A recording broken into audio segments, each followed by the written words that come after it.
हूँ आमर नई चिंगुड़ी नई रु धरा होता आज तो मुझे बनई कि हलदी लुण गोल रखीदे बर्तमान यहाँ भाजवा कड़े बसिली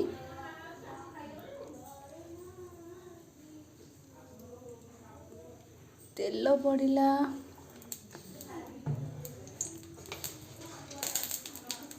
आ गोटे टिप्स ये तेल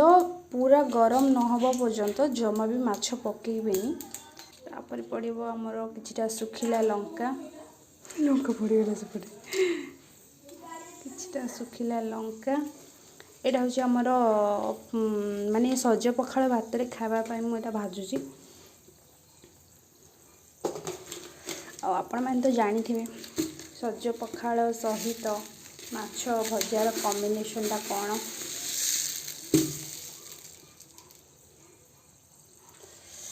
तेल गरम हो गलानी किसी सोरिष जीरा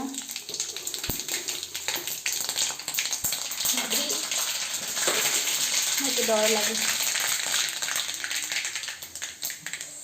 तापर आम कि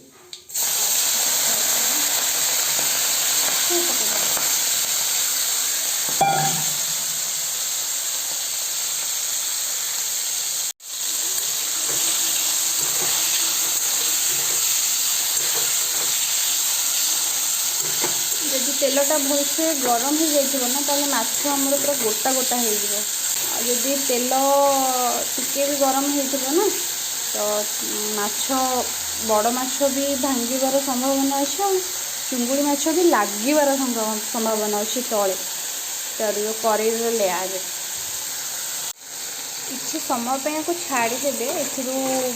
पानी बाहर किसी समय पर मुझे चलाऊँगी किसी पानीटा सुखी जाइए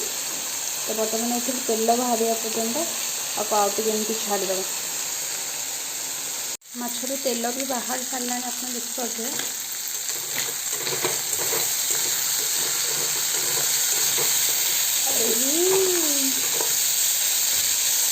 अधिक टे तेल लगे हाँ ठीक है चलो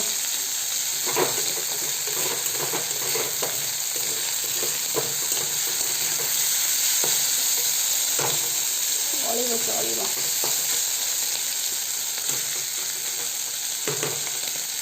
तो आम अलमोस्ट हो गलानी माछ भजा और बेसी भाजबेनी एमती टिके नरम नरम थी एमती रखिए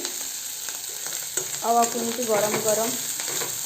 सज पखाल भात या भी से पखाल भात सहित खाए मजा आसीजे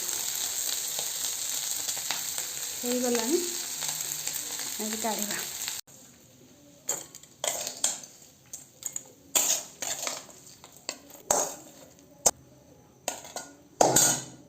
रेडी।